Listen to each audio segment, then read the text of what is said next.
Today's tech news moves fast, but understanding it shouldn't be hard. That's why Snarful Solutions Group brings you Connecting the Dots, where we break down what's happening in tech and why it matters to you. Now, let's dive in with your hosts. Imagine, just walking your dog down your own street, minding your own business, and without you even realizing it, 3 different houses have just mathematically mapped your face. Oh, yeah. Categorized your identity, and then stored that biometric data on some remote server. Right. I mean, it sounds like total science fiction or, maybe some highly secure military facility. Yeah.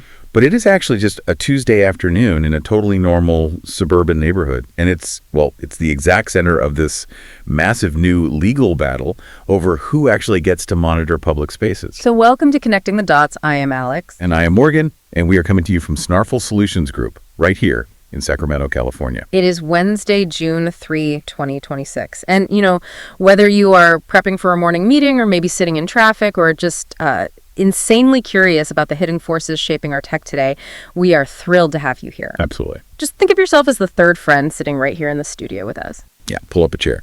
But before we dig into the digital world, let's take a quick look at the physical one.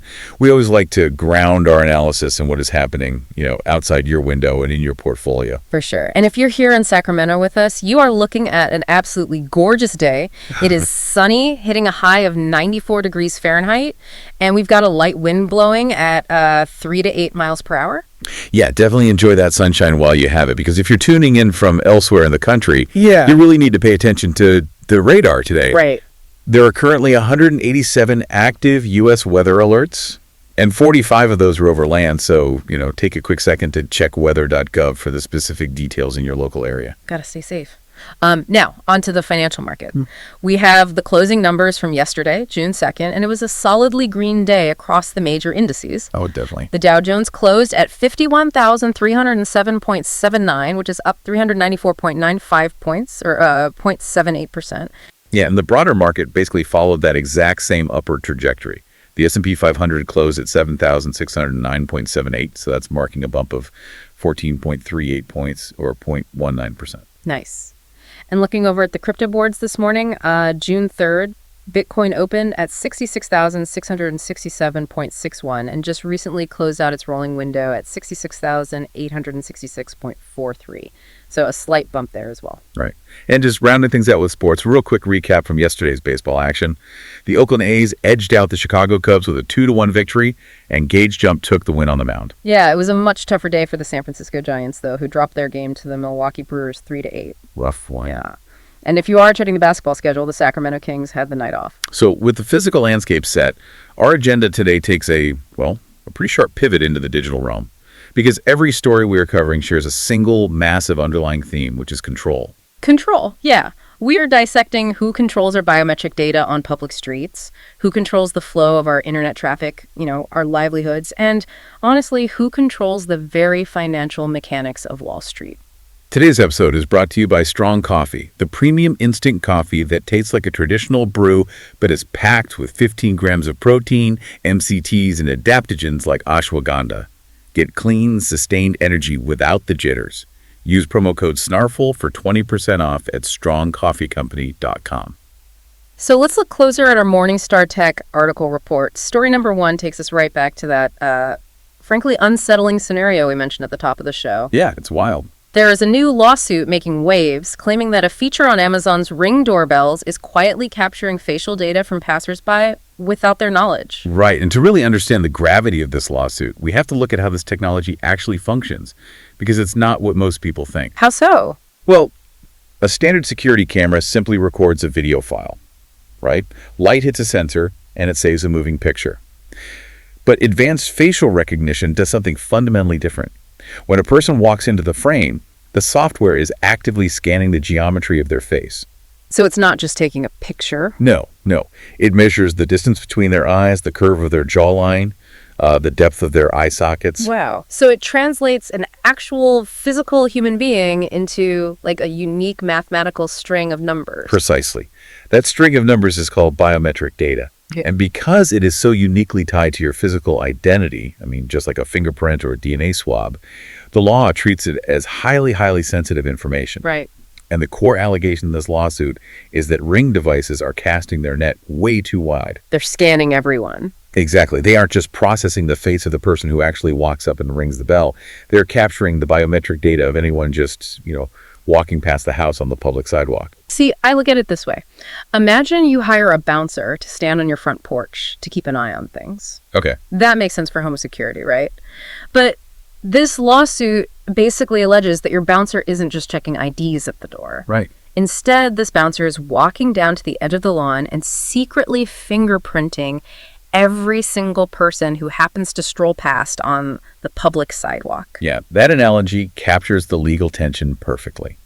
The bouncer has expanded their jurisdiction from private property to public space. Exactly. And because this technology operates invisibly, the people walking their dogs or pushing strollers, they have absolutely no opportunity to consent to being fingerprinted. But wait, how does this actually impact the average family? Because, most people just buy a Ring camera because they want to make sure their Amazon packages aren't stolen off the porch. Sure. Their intention is entirely about home security. It's not about, neighborhood surveillance. And that's the tragedy of it.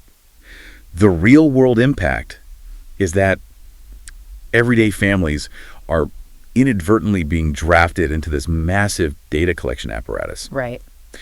Because the software is designed to be frictionless. You plug it in, you turn on the smart alerts feature, so your phone doesn't just buzz every single time a car drives by. Well, everyone does, yeah. Right. And suddenly your front porch is running sophisticated biometric sorting algorithms on your neighbors. Which raises the ultimate question, really. Is the pursuit of personal home security crossing the line into neighborhood surveillance? Well, the courts are going to have to decide where the threshold of the home actually ends. Because historically, the law treats the front door as this sacred boundary. Like the castle doctrine kind of thing. Exactly. But software doesn't respect physical boundaries. The lens of that camera easily reaches the street. And, that loss of physical agency on your front lawn mirrors exactly what is happening to digital agency on the internet right now. Oh, absolutely. Because just as pedestrians want control over their biometric data, web publishers are currently fighting this, honestly, existential battle for control over their digital content. So let's look closer at our second story. Google's AI search opt-out. Yeah. Over the past few years, Google has integrated generative AI directly into their search engine through features called AI Overviews and AI Mode. Right. So instead of giving you a list of traditional blue links that you have to click through, the AI essentially reads all those underlying websites for you. Yep. It synthesizes the information and then presents this neat conversational answer right at the top of the page. And for the end user, the scale of adoption is just staggering. AI Overviews now has over 2.5 billion monthly active users. Wow. While AI Mode has surpassed 1 billion. But we really have to examine the mechanics of how that conversational answer is generated. Because it doesn't just know things. Right. A large language model, or LLM, does not create knowledge out of thin air. It relies on a massive training corpus of human-written data. So in this case, it is scraping the articles, reviews, and research produced by independent web publishers and news organizations. And here is the brutal economic reality for those publishers, right? Traffic is money. Exactly. If a user gets the answer directly from the AI at the top of the page, they have absolutely zero incentive to click through to the actual website that spend the time and money reporting that information in the first place. And the financial damage to the publishing industry is already materializing. Condé Nast CEO Roger Lynch recently addressed this in a remarkably candid interview. What did he say? Well, he advised his internal teams to operate under a new baseline assumption. He literally told them to, quote, assume there's no search. Assume there's no search. Yeah. He is officially forecasting that referrals from Google will plummet to a single-digit percentage of their total traffic. For an industry that has spent 2 decades optimizing every single headline for Google's algorithms, that is an apocalyptic statement. It really is. But the news today kind of changes the dynamic, right? Because the UK's Competition and Markets Authority, the CMA, has officially designated Google with strategic market status. And that designation is incredibly powerful. Because the CMA recognizes Google's monopolistic dominance in search, they have mandated a new rule. Okay. Google now has exactly 9 months to implement a specific opt-out toggle.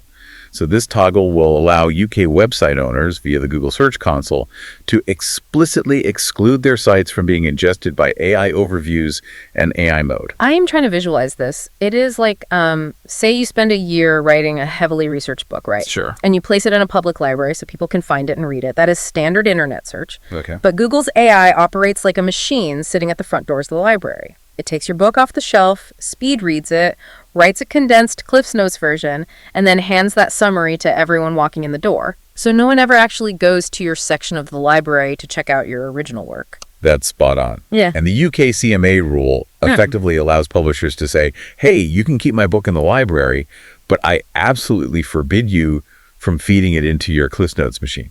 But hold on, I need to push back here for a second. Sure. If I'm an independent working professional, like, say I run a recipe blog or a local news site, and I use this new Search Console toggle to opt out of the AI, don't I risk angering the algorithm? Like, do I disappear from standard Google search entirely? That is the most critical technical nuance of this entire ruling. No, you do not disappear. Oh, really? Yeah.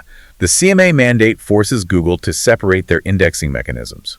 So Google has explicitly confirmed that opting out of the generative AI features will not be used as a negative ranking signal for standard search results. Okay, wow. Your classic blue links will remain in the traditional search index, totally unaffected by your refusal to participate in the AI ecosystem. See, that changes everything, because if publishers can opt out of the AI without destroying their traditional search traffic, this toggle isn't just a privacy setting, it's leverage. Exactly. It creates immense bargaining power.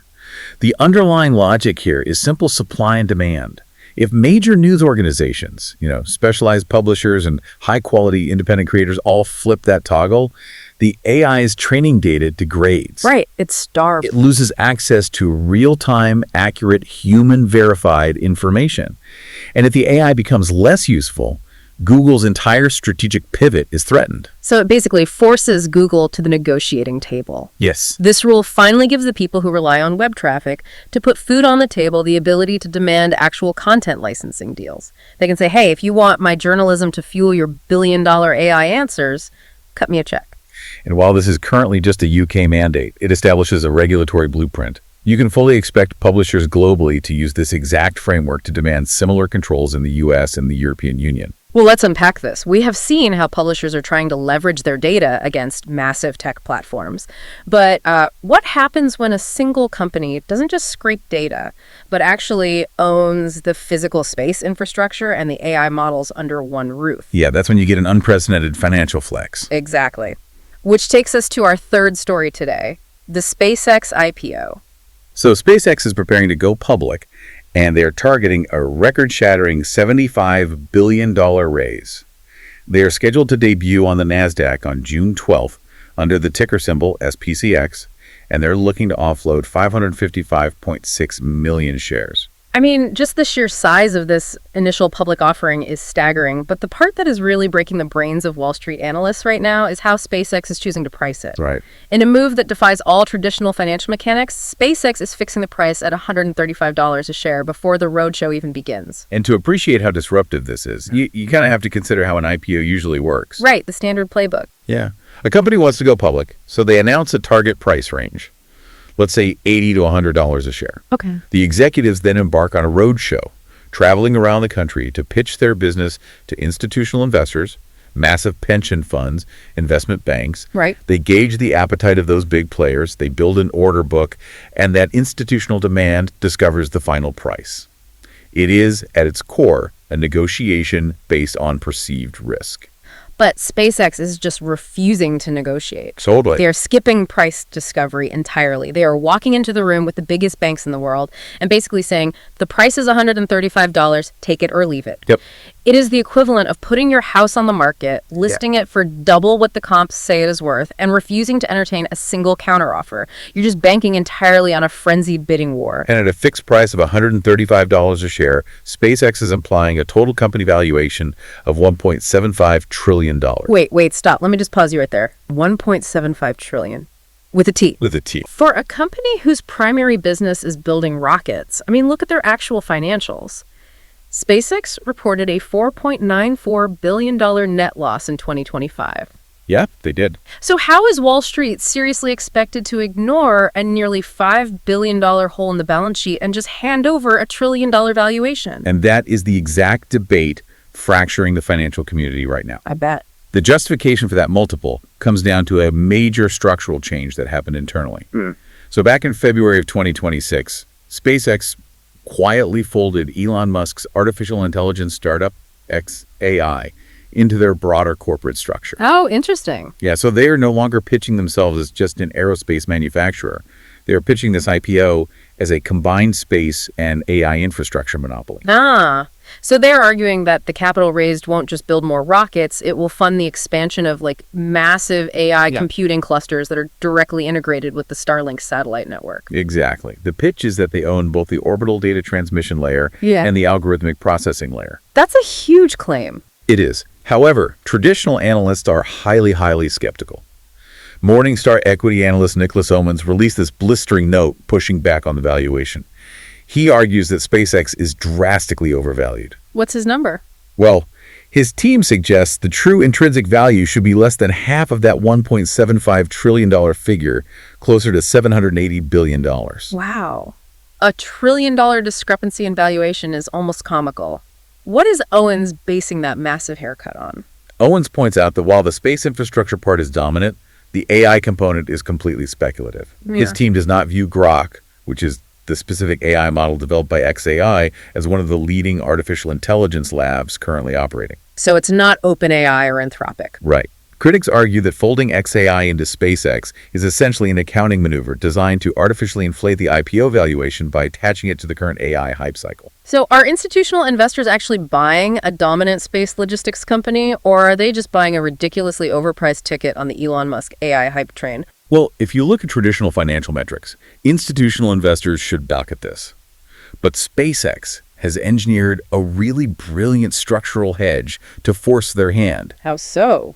They are actively bypassing the traditional Wall Street gatekeepers by reserving up to 30% of this offering specifically for individual retail investors. That is unheard of. I mean, historically, retail investors, everyday people with a standard brokerage account, they're lucky to get a tiny single-digit sliver of a hot IPO. Oh, yeah. The big banks just hoard all the shares for their best clients. But by carving out 30% for the public, SpaceX changes the leverage dynamics entirely. If the massive pension funds and banks complain about the $135 fixed price and threaten to walk away, SpaceX doesn't care. Right. SpaceX knows there's an absolute army of devoted tech enthusiasts and retail traders ready to just scoop up those shares. They are literally monetizing their own cultural gravity. And the betting markets basically prove that gravity is real. Yeah. I mean, the poly market odds currently sit at an 89% probability that SpaceX's closing market cap will actually break above $1.8 trillion on its debut day. It's incredible. The retail crowd doesn't care about a $4.94 billion loss last year. They believe they are buying equity in the combined future of space exploration and artificial intelligence. It's a high wire act, for sure. If the order book fills at $135 a share, SpaceX will have fundamentally broken and rewritten the rules for how mega IPOs are priced. Yeah. But because they refuse to set a lower price range, there is absolutely no safety net. If institutional demand falters and retail cannot absorb the sheer volume of shares, the offering could stumble spectacularly. Control. It all just cycles back to who dictates the terms of engagement. SpaceX is exerting total control over the financial narrative. Yeah. UK publishers are fighting for legal control over their intellectual property, and homeowners are unwittingly relinquishing control of their neighbors' biometric privacy. Before we wrap up, a quick thanks to Old Glory, an iconic music and sports fan merch store, perfect for the techie in your life. Use promo code SNARFL for 15% off at oldglory.com. As we step back and view these three stories together, a pretty clear picture emerges of a society really struggling to draw boundaries around rapidly scaling technology. Oh, absolutely. We started at the physical threshold of our homes, exploring how a simple desire for package security via Ring doorbells has, inadvertently transformed public sidewalks into biometric data harvesting zones. And then we shifted to the digital threshold, looking at how the UK CMA is legally forcing Google to decouple standard search indexing from AI ingestion. Right. Which is finally granting web publishers a toggle to protect their livelihoods from being algorithmically summarized without any compensation. And we finished by examining the ultimate display of leverage on Wall Street, with SpaceX fixing an unprecedented $1.75 trillion valuation by merging satellite infrastructure with AI ambition, basically daring traditional banks to bet against a retail army. It leaves us in a landscape where data, content, and capital are all being funneled into artificial intelligence models at a truly staggering pace. Which brings us to a final thought for you to carry through the rest of your day.